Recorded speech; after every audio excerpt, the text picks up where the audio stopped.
Welcome to the Talkin VAWLS Network. My name is Boogie Bentley. Of course, we all know that 2 days ago, Tennessee starting cornerback Ricky Gibson announced his plans to enter the transfer portal. Now, when that news came out, I kind of put out a raw reaction video right after the news broke. So we didn't have a whole lot of the details, and we still had some good back and forth. I wasn't really against Ricky Gibson. I didn't really like the timing of it. A lot of you guys were talking about, hey, it's an opportunity. What would you do in your job if you had an opportunity to go and get a raise? I get it. I understood some of those arguments, but now here we sit 2 days later, and as some of the information starts to come out, I've got a couple of clips I want to take a look at. I don't think Ricky Gibson is being a very good teammate. I don't think Ricky Gibson is giving his all for Tennessee. I think Ricky Gibson is more about self than he is the program right now. We're going to talk about why. Of course, right after the news came out, Austin Price had kind of put on the VolQuest board, said it is a surprise that he and his team are choosing to go this route. Now, that's part of this too. It's maybe not Ricky Gibson. It's maybe the people around him, whether it's a family member, an uncle, whether it's an agent.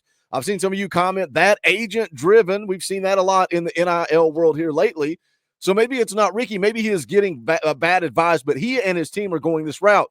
He said, I think most in the building were expecting another negotiation after spring following the injury to McCoy. I don't think anyone anticipated a play being made before spring. It will be interesting to see how Tennessee handles this. Now, again, the more information that came out after this news broke a couple of days ago, the more irritated I get. First and foremost, Ricky Gibson already got a pay raise, right? He got that pay raise in December. He accepted it. These contracts mean absolutely nothing. If you sign a contract, that should mean something. So why is he asking for more money? Because the news that Jermod McCoy is hurt comes out. Now he is using that for leverage. Does that sound like a good teammate to you? Your brother that plays on the other side of the field goes down with an injury. In December, everything was all gravy. You were good. You were solid. You signed that contract. Your teammate goes down. Your brother goes down. You seize an opportunity to go make more money because Tennessee, the team that you supposedly give your all for, is backed into a corner. You're going to take advantage of it because of that.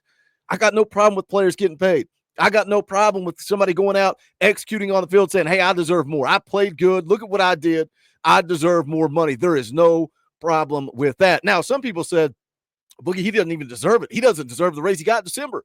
Well, he finished the season with 32 tackles, had a forced fumble, had 3 passes defended. And if you go to Pro Football Focus, you look at the grades for this season, Jermod McCoy, I think we can all agree, the best corner on this football team, graded out at an 87. Jalen McMurray graded out at a 75.7, and Ricky Gibson graded out as a 74.4. There's no other corner on this roster that played more than 100 snaps in 2024. We need Ricky Gibson. That's why he's doing what he's doing. He knows that Tennessee needs him. So, I get the emotional reaction of let him walk. We don't need him. We don't want him. We do need Ricky Gibson. He has backed Tennessee into a corner. Austin Price went on Jason Swain, Josh Ward on the Sports Animal. Some good clips that I want to take a look at here that kind of brought up some good talking points as to why this kind of just backs up. This is just my personal belief. I don't think Ricky Gibson is a good teammate. That's what the video is about today. We're going to take a listen to those clips. Before we do that, I need you guys to do that YouTube stuff for me. Smash the thumbs up right down there somewhere below the video. It's quick, it's free, it's easy. Man, it helps this channel. We're playing an algorithm game. We appreciate your support. If you like what we do around here, make sure you subscribe, click the bell for notifications. You won't miss out when we go live or when we drop a video. Right now, live every Sunday night, 6:30 p.m. Eastern time. We play EA Sports College Football, but we talk all things Tennessee football. We're getting geared up for spring camp, man. I think we're going to go live every Wednesday throughout the course of spring camp, maybe do some fan call-in shows. So make sure you're subscribed, click the bell, all that good YouTube stuff. We would appreciate it. Let's go take a listen to Austin Price going on the Sports Animal again with Josh Ward, Jason Swain. Really good stuff brought up here. We're going to take a listen to a couple of clips. Obviously Tennessee needed guys like Trey Poteet and, some of those freshmen to really come along as DBs this spring, regardless of Ricky's status. But for me, I just think it was just unwarranted pressure on Ricky, put the bullseye on Ricky. He's going to go in there and continue to do workouts, go to practice. I assume he's going to anyway. If he's going to do that, where's the buy-in at? How incentivized is Tennessee, though, to put him through a bunch of reps and give him a bunch of reps? He may. Where's the buy-in at? Now, something that concerns me right out of the gate is AP saying, I assume I assume he's going to go to workouts. I assume he's going to go to practice. I assume that's a problem. Where is the buy-in at? And this comes from both sides here, right? Where's the buy-in at from Ricky Gibson? Are you locked in or are you worried about money? This is selfish, man. This is selfish. That's why I've got such a problem with it. It is selfish making this move less than 2 weeks before spring practice. And not only are you making this move, you're making this move publicly by letting On3 know. Again, you're backing Tennessee into a corner. I just don't like this move 2 weeks before spring camp. Now, again, if Ricky Gibson and his team, they wanted to come back to Tennessee after spring camp and say, hey, look, you're in a bind, you're in a pickle, you need us. Our value went up because of the circumstances. Do it behind the scenes. But doing it 2 weeks, less than 2 weeks before spring practice, that's where I have a problem here. Again, I don't have a problem getting paid. Going public, putting Tennessee in this position, I don't like. But then Austin Price talks about Tennessee's side of it right here. What do you do in spring camp? What do you do in practice? Do you give Ricky Gibson a bunch of reps? Do you give him a bunch of run, knowing that very well he could be gone? Tennessee, first and foremost, you got to take care of this. You have to take care of this, whether you let him walk or whether you give him money. You got to take care of this before spring camp. Something that Swain talked about before this particular clip was who really needs Ricky Gibson on the field, and that's the young wide receivers. That's Mike Matthews. That's Braylon Staley. Even Boo Carter, who's trying to make that transition over to the offensive side of the ball. Man, I'm excited about those guys. I think we're all excited about those guys. Do we see an upgrade at the wide receiver position from 2024 to 2025? I think we can. But Swain said the exact words, iron sharpens iron. We talk all the time on here about competition breeds success. When we had Big Dave Sanders on, we asked him about going up against some of the best defensive linemen in the country. He was all about it. He was all for it. He loves competition. They thrive on competition, and that's how you get better. So these young wide receivers are going to roll into spring camp. Jermod McCoy's out. What if Ricky Gibson doesn't go through practice? You know, Tennessee's already having to lean, as AP said there, on the freshman corners. You got to get them ready in a hurry. Trey Poteet, Dylan Lewis, Tyler Redmond, 3 freshman corners coming in that class of 2025. Like I mentioned earlier in the video, the Pro Football Focus grades. No corner on this team outside of McCoy, McMurray, and Gibson played more than 100 snaps throughout the course of the entire season. Is Caleb Beasley ready? Is some of the young guys ready? Is Marcus Gorey, can he contribute?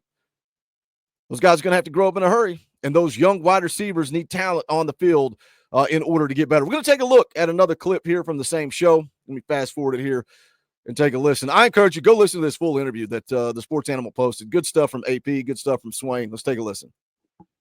Austin Price, VolQuest.com. Yeah, so do you know, does Ricky still plan to go through spring if this is not resolved, a potential renegotiation or what he's going to make, or is that to be determined in the next week or so?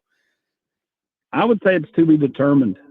You know, Tennessee's going to want to try to keep Ricky on their football team, right? But at the same time, it's put them in a weird spot where if you do this and renegotiate and Ricky gets what he wants, all it does is push everybody to come back and want to renegotiate.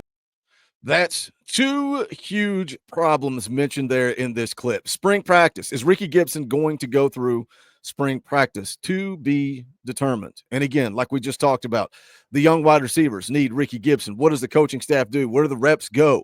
You got to wrap this up before spring camp. If he doesn't go through spring practice, to me, he's done. He's gone. You got to walk. You got to walk away. You got to wrap it up before then. Then he mentions the negotiations, right? And again, that's why I've got such a problem with the timing of this. Why do we agree? And maybe I should rewind here. Am I frustrated with Ricky Gibson? Absolutely. This isn't really all on Ricky Gibson. We talked about this on the watch party the other night. A lot of this is on the NCAA. A lot of this is because the contract means nothing. A lot of this is the circumstances that are presented to Ricky Gibson, right? We got to understand that. The system is broken. They got to fix the system. But he accepted a deal in December. Now he's coming back just a couple of months later, going into spring camp because his teammate was hurt and asking for more money. Brent Hubbs posted on the board said if Tennessee is in an interesting spot because Gibson is making a public play here. Says if you redo his deal for a second time, how many others on the team want to redo their deal over the next month? If you don't do a deal, you are likely playing the 2025 season with a freshman at corner, especially to start the year as you wait on Jermod McCoy to recover. So what does Boo Carter do? What does Arian Carter do? What does Mike Matthews do? What are the other guys on this team that handled their business in private? The guys that didn't go to On3 and say, hey, I'm thinking about entering the portal. The guys that had the spotlight on them, the guys that the media were talking about. There were a lot of guys on this football team that also had deals done in the offseason in December. What do? How do they handle it? Seeing, wait, I didn't know that was an option. We could go back and ask for more. And as fans, we sit here and we say, drop the bag, spend the money, do this, do that. Meanwhile, the guys on the current team are coming back for a second time asking for more money. That's where the frustration comes from. Maybe it's not all on Ricky Gibson, but I don't like the timing. I don't like going public. I don't like how he's handling it. I get it. What would I do if I was in his situation? What would I do? I may be going to put my hand out for money too. The system is broken. They have to fix the system. What are your thoughts? This thing is getting ridiculous. Jump in the comment section. Let's talk about it. As always, smash the thumbs up on the way out the door. Go check out the Talkin VAWLS merchandise. You can go to bonfire.com/store/Talkin VAWLS. Also, shout out to the members of the channel. This show does not exist without you. If you're not a member, think about hitting that join button down below. You can do it for just $1 a month. Keeps the lights on, keeps content coming out. We appreciate your support. The links are in the description to do all that, but that is going to do it for this one. This is the Talkin VAWLS Network. My name's Boogie Bentley. Go Big Orange.